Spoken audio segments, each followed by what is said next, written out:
Grace almost missed him at first. Clover wasn't waiting by the door the way he always did. He wasn't on the window ledge, or curled in the sunbeam on the rug. She found him only when she bent down and saw two green eyes glinting from under the couch. Her chest tightened. Clover never hid. "Hey, sweet boy," she whispered, crouching low. But when she reached for him, he flinched, pressing himself tighter into the shadows. It took 10 long minutes and a trail of treats to coax him out. That's when she saw it. His fur parted, revealing small, raw marks around his neck. Too neat, too deliberate. Not scratches from a fight. Not anything she'd ever seen before. Her breath stuttered. She touched one lightly, and Clover made a low, guttural sound that didn't sound like him at all. Grace's stomach dropped. Something was very wrong. Her hand shook as she fumbled for the carrier. She didn't even put on shoes. She only knew one thing. Clover needed help now. But she had no idea that once the vet looked at those marks, her whole world would tilt. Subscribe to follow Clover's story. What would you do if you found strange wounds on your pet? The clinic smelled of antiseptic and faint dog hair. Grace pressed the carrier door against her chest, as though shielding Clover from everything beyond. He crouched inside, silent, his pupils wide and fixed. Normally, he meowed the whole car ride, but this time he hadn't made a sound. The receptionist gave a polite smile, but when she saw Clover's stillness, her expression faltered. "We'll get you in right away." Grace sat on the plastic chair, fingers tapping her knees, listening to the muffled cries of dogs in the back. Clover hadn't moved. His breathing was shallow. "Quick, Grace." Dr. Hensley, a man with tired eyes and a calm voice, appeared in the doorway. She followed him into the small exam room, the fluorescent light humming overhead. She opened the carrier.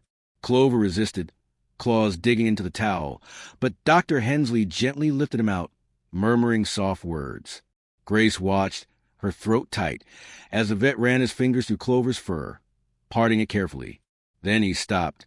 His eyes narrowed, his lips pressed together. He didn't speak. Grace leaned forward. "What is it?" No answer. He leaned closer to Clover's neck, bringing the overhead lamp down until the light fell sharp on the skin beneath the fur. Grace could see now, too. The marks, red and raw, were not random. They looked aligned. Twin punctures. Almost surgical in their precision. Her stomach lurched.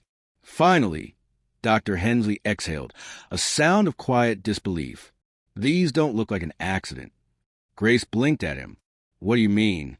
His gaze met hers for a second before he looked back at Clover. "They're deliberate." The word hung in the room like smoke. Her chest tightened. Deliberate. The word echoed. Not an accident. Not a fight with another cat. Not Clover catching on a fence. Someone had done this. "That's not possible," Grace whispered, shaking her head. "He's an indoor-outdoor cat, yes, but people don't."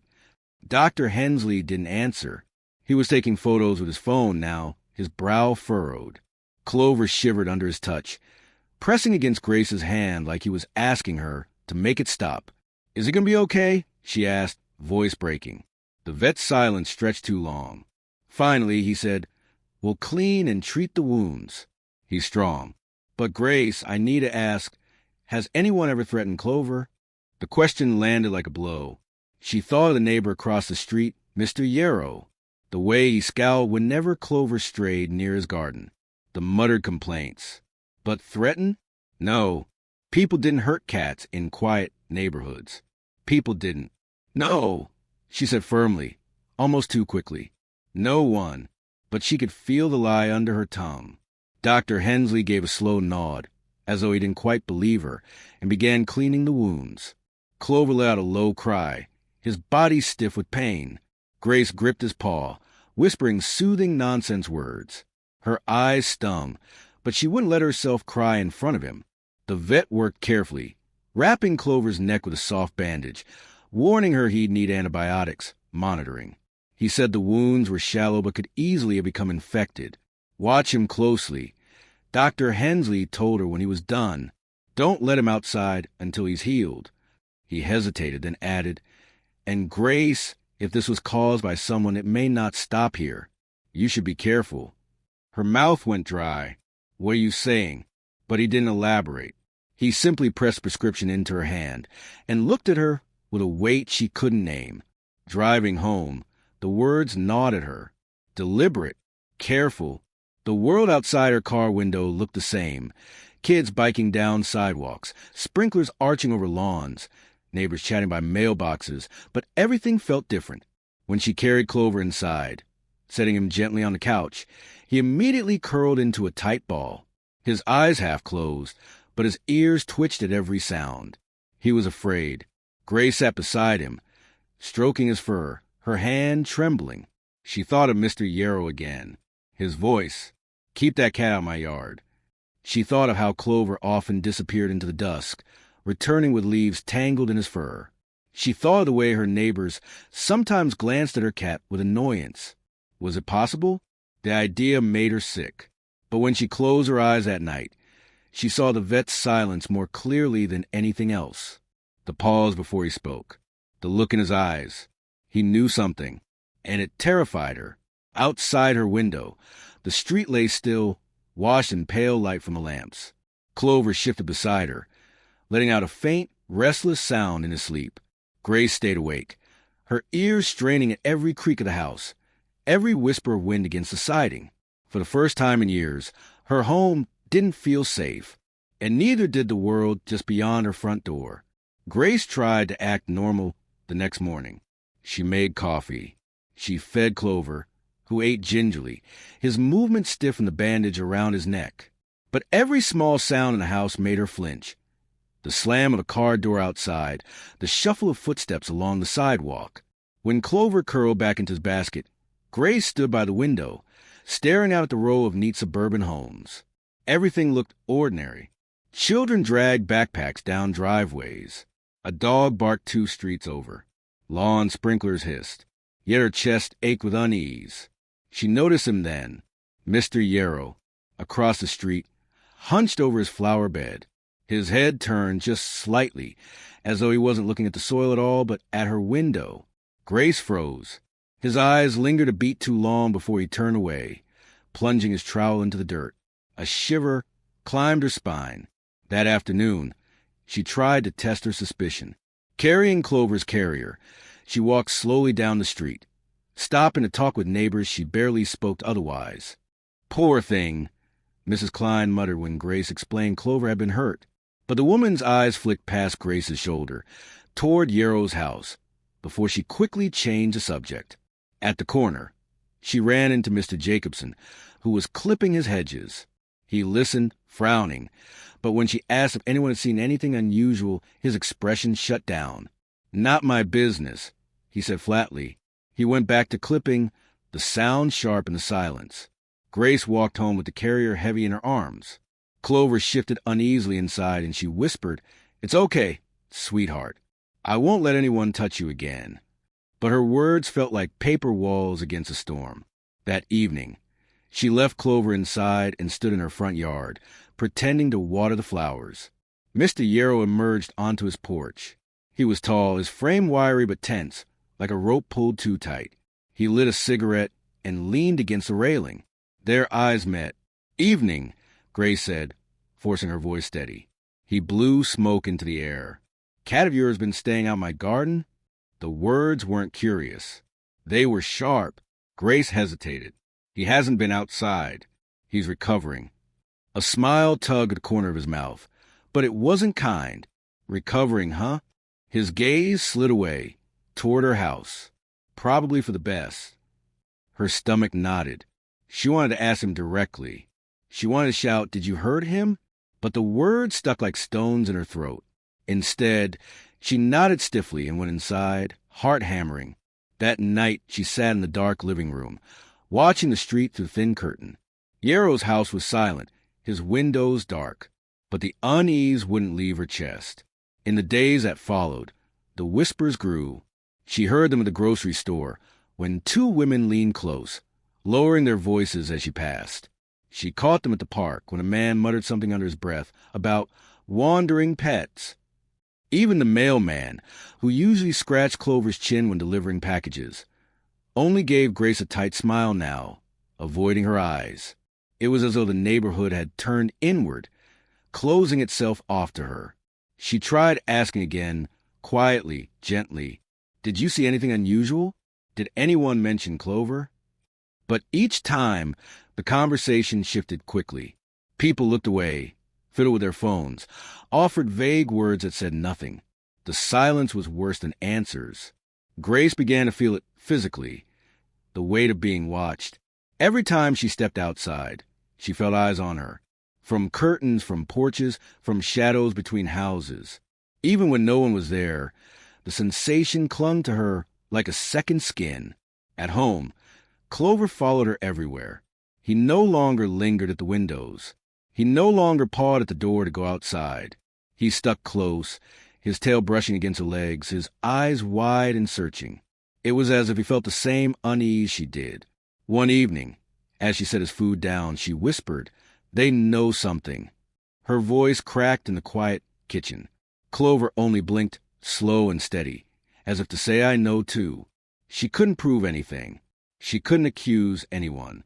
But the evidence was there in every sidelong glance, every unfinished sentence, every whisper that stopped when she walked by. And Mr. Yarrow, the way he stared at Clover when he thought she wasn't looking, she couldn't ignore that. The neighborhood was no longer just a row of houses and trimmed hedges. It was a stage, and Grace was standing at the center, surrounded by voices that never spoke directly to her. She was being warned. But about what, she didn't yet know. And she feared that when she finally found out, it would be far worse than she imagined. Grace stopped sleeping. She tried, at first, curling beside Clover with the lamp on, listening to the hum of the refrigerator and the occasional car whispering down the street. But her eyes would never close for long. The unease crept back, pressing against her ribs until she sat up, heart racing, convinced that something or someone was outside. So she gave up on pretending. She began her vigil. Every night, after Clover curled into his basket, she sat in the armchair by the front window, lights off, watching. She brewed tea she never drank. She held her phone in her lap, ready to dial. The neighborhood, so ordinary by day, changed after midnight. Curtains hung heavy. Shadows stretched across lawns. The stillness of it all carried a weight, like a held breath. Clover seemed to feel it too. He no longer pressed at the door, begging to slip out into the warm air. He lingered instead near the glass, tail twitching, eyes scanning the yard. Sometimes he hissed at nothing Grace could see. That unsettled her most of all. It was on the fourth night that it happened. She dozed in the chair, her head heavy against her palm. A sound dragged her awake, soft, deliberate, not the rustle of leaves, not the hum of insects. Something heavier. A step. Her eyes snapped to Clover. He was rigid on the windowsill, ears flat, back arched, tail puffed twice its size. His gaze was locked on the backyard. A low growl vibrated in his throat. Grace stood slowly, her legs trembling. She reached for the lamp switch, then stopped herself. Better to stay unseen. She moved instead to the back door, every floorboard groaning louder than it should have. Her hand rapped the knob. She held her breath and turned it, inch by inch. The door opened with a sigh. The night air was damp, carrying the faint smell of cut grass. She stepped onto the porch. The yard lay still under the dim glow of a street lamp. The garden bed, the short white fence, the patch of lawn. Nothing moved. Yet Clover's growl deepened from behind the glass, vibrating like a warning. Grace's eyes swept the ground. Then she saw it, Clover's collar. It lay twisted in the dirt near the fence. The little silver tag glinted faintly, but the leather was torn clean through as though ripped with force. Grace's heart slammed. She moved closer, crouching. The soil around the collar was disturbed, clawed at, the marks deep and uneven. She touched the dirt, still loose, still fresh. Something had happened here. Tonight, she swallowed hard and scanned the shadows beyond the fence. The neighboring yard stretched into darkness. No movement, no sound, but the silence itself felt thick, unnatural. She snatched the collar and backed toward the porch, her skin prickling as though eyes watched her from just beyond the reach of light. Her hands shook as she closed the door behind her and locked it. Inside, Clover pressed against her leg, his body tense. She held the collar up with trembling fingers. The tear was jagged. Impossible for him to have slipped it off himself. Someone had been in her yard. The thought coiled in her stomach like ice. She spent the rest of the night in the chair, Clover perched on the armrest beside her, both of them listening. Every creak of the house, every whisper of wind, made her jolt. She gripped the collar, so tightly the edge bit into her palm. When dawn finally came, the street outside came alive with its usual normalcy. Neighbors fetched newspapers. Kids tossed backpacks over their shoulders. Sprinklers clicked on. Grace stood at the window, the torn collar in her pocket, watching them move through their routines as though nothing had happened. But she knew better. Someone had stepped onto her property in the dark. Someone had gotten close enough to touch her cat, close enough to tear. That day, she hardly spoke. She cleaned, she cooked, she moved through the house like a ghost. Every so often she checked the yard again, half expecting to see footprints she had missed. In the afternoon, when she stepped outside to water the flowers, Mr. Yarrow appeared on his porch. His eyes flicked to her, then to the ground near her fence. His mouth curved into something that wasn't quite a smile. Grace's throat tightened. She turned away, pretending not to notice, though every nerve in her body screamed. That night, she placed Clover in the bedroom and locked the door. She sat by the back window again, a flashlight on the table beside her, her phone ready in her hand. Midnight came and went. At 2 a.m., she heard it again, the faint crunch of steps. Deliberate, careful, Clover hissed from the bedroom, a sharp warning sound muffled through the door. Grace's blood surged in her ears. She didn't move, barely dared to breathe. Through the glass, the yard looked calm, too calm. But she could feel it. Someone was out there, waiting. Her hand brushed against the torn collar on the table. The metal tag clicked softly, a reminder, a promise. This wasn't over. And when the truth came, it would come in the dark. The night was thick with silence. Grace stood in the kitchen, one hand braced on the counter, the other wrapped around a mug gone cold hours ago. Clover paced at her feet, restless, his tail twitching in agitated arcs. She had tried shutting him in the bedroom again, but he had clawed at the door, desperate to be near her. So she let him stay. It was past midnight when Clover froze. His ears shot forward. His body stiffened. A low is curling from his throat. Grace followed his gaze. The window over the sink. Her pulse quickened. She moved closer, pressing her shoulder to the wall, careful not to be seen. She parted the curtain just enough to peer outside. At first, she saw nothing. The yard lay pale in the moonlight, still and ordinary. The fence, the flower beds, the patch of grass. Empty. Then movement. A shadow shifted near the garden. A crouched figure, half hidden, slow. Her breath stopped. Mr. Yarrow. He knelt in her yard, his face lit faintly by the moon, his hands reaching toward the ground. And in his fist, something caught the light, metal. A tool? A blade? Grace's blood turned cold. Clover pressed against the glass. His fur puffed, a growl rolling from deep in his chest. "No!" she whispered, and before fear could root her in place, she moved. She shoved open the back door, the night air rushing in cold against her skin. "Stop!" Yarrow flinched, whipping his head up. His eyes were wide, feral in the glow. The glinting object clattered into the dirt as he stumbled backward. Grace rushed forward, her heart pounding, Clover darting behind her legs. "What are you doing on my property?"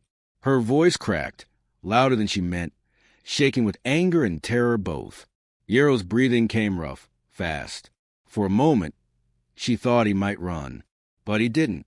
He straightened, his jaw tight, his eyes flashing not with guilt, but with something darker. "Teaching that animal a lesson," he spat. His voice was low, hoarse, almost trembling. "You should have kept him inside." Grace's skin prickled. "What are you talking about?" His gaze dropped to Clover, who crouched low, ready to bolt. Then Yarrow's voice broke, harsh and bitter. "Your cat killed my daughter's rabbit." The words hit like a slap. Grace blinked, stunned. "What?"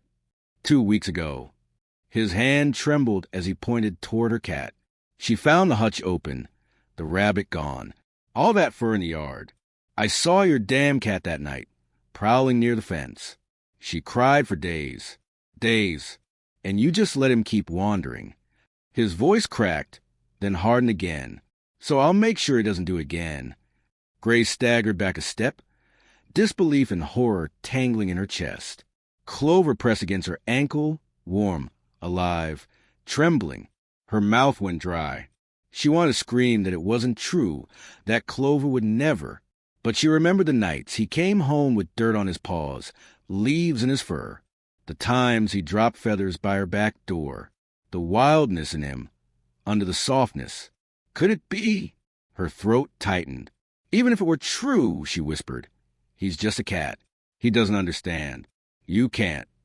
Yarrow's face twisted.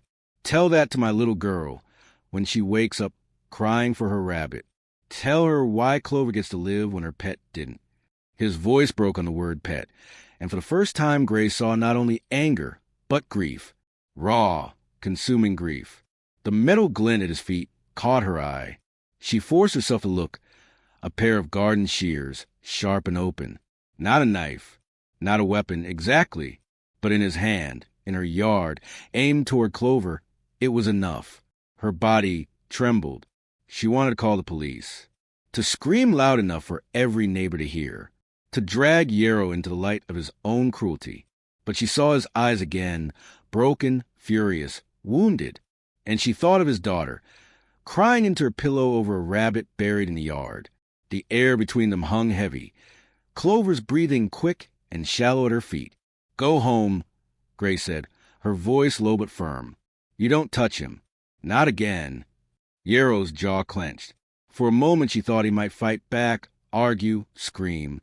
But instead, he bent slowly, picked up the shears, and turned toward the fence. His movements were stiff, mechanical. At the fence line, he paused, his back to her, his shoulders hunched as though caving under a weight. Then, without a word, he slipped into the shadows and was gone. Grace stood frozen, her breath ragged, her fists trembling at her sides. Clover rubbed against her calf, desperate for comfort. She closed the door, locked it, slid to the floor with her cat in her arms. He pressed his head to her chin, the bandage on his neck brushing her skin. Her eyes burned. What Yarrow had said clung to her. The rabbit, the grief, the rage. Maybe Clover had done it. Maybe not. She would never know for certain. But she knew this. If she didn't protect him, someone else would try again. She looked at the torn collar, still lying on the counter, at Clover's wide eyes, his trembling body. Tomorrow, she would have to decide. Expose Yarrow, risk tearing the neighborhood apart, or stay silent, keep Clover hidden, safe but imprisoned. Either way, nothing would ever be the same. Grace barely slept. When morning came, she felt hollow, her body moving as though it belonged to someone else. Clover stayed close, pressing against her whenever she stopped, his wide eyes following her every step. She couldn't hide what had happened. Not anymore. By afternoon, the knock came. Heavy, sharp. She opened the door to find 2 police officers standing on her porch. Behind them, a cluster of neighbors lingered at the curb. Mrs. Klein, the Jacobsons, even the mailman. And there at the edge of the crowd was Mr. Yarrow, his daughter clutching his hand. Grace's stomach sank. The taller officer spoke first. Ma'am, we had a report of a disturbance on your property last night. Would you be willing to tell us what happened? Her throat tightened. She looked past the officers at Yarrow. His jaw was rigid, but his eyes avoided hers. His daughter, no older than 8, stared at the ground, her small shoulders trembling. Grace took a breath. Her voice came steady, though inside she shook. My neighbor was in my yard, at night, with shears, near my cat. The officers exchanged a glance. One scribbled in his notepad, Mr. Yarrow, is this true? Yarrow's face flushed red. His daughter tugged at his arm, whispering something. He swallowed, his voice thick. That animal killed her rabbit. She cried for days. I couldn't stand seeing him roam free after that. The crowd rippled. Whispers passed like wind through dry leaves. Some faces turned toward Grace, others toward Yarrow. The younger officer's voice was careful. That doesn't excuse trespassing or threatening harm. Yarrow's shoulders hunched. His daughter pressed her face into his sleeve. Grace's chest ached at the sight. The girl's grief was raw, heavy. She could feel it as though it were her own. She crouched slightly, meeting the child's downcast eyes. "I'm sorry about your rabbit," she said softly. The girl peeked at her, tears spilling over. "I know Clover wanders. I should have kept him safe inside. I'll do better." The girl blinked, surprised. The officers looked at Grace, waiting. Grace straightened, her decision already forming. "I don't want charges. I just want peace. Clover will stay inside from now on. I'll build a hutch, help replace what was lost." A murmur went through the neighbors, surprise, then approval. The tension thinned, if only a little. Yarrow's jaw worked as though he wanted to argue, but his daughter's small hand squeezed his. He exhaled long and unsteady. "Fine," he muttered. The officers nodded, satisfied to leave it at that. "We'll consider the matter closed, as long as there are no further incidents." When they left, the crowd slowly dispersed. Some neighbors gave Grace small nods of respect. Others avoided her gaze, unsettled, but the whispers quieted. She closed the door and leaned against it, her knees weak. Clover patted over, nudging her ankle with his head. She scooped him up, burying her face in his fur. "It's over," she whispered, though she wasn't sure she believed it. The following days were filled with work. Grace kept her promise. She cleared a space in her yard, built a sturdy hutch with her own hands, painted it white. She brought over hay and feed, set out bowls of water. She knocked on Yarrow's door, and though his eyes remained cold, his daughters lit up at the sight. The girl visited often after that, sometimes with a new rabbit, sometimes just to talk. Her grief softened, replaced with shy smiles. Yarrow stayed distant, but he no longer crossed her fence. And Clover healed. His wounds closed, the fur growing back soft. The bandage came off, and though he still startled at noises, he began to purr again. Grace kept him indoors, no exceptions. He perched on windowsills, watching the outside world with patient eyes. Sometimes he pawed at the glass, but when Grace lifted him into her lap, he settled. It was as though he understood. He was safe here. One quiet evening, weeks after the confrontation, Grace sat in her armchair, Clover curled on her knees. His body was warm and heavy, his purr deep and steady. Outside, the neighborhood hummed with ordinary life again. Sprinklers ticking, children's laughter carrying faintly through the air. She stroked Clover's fur, her eyes misting.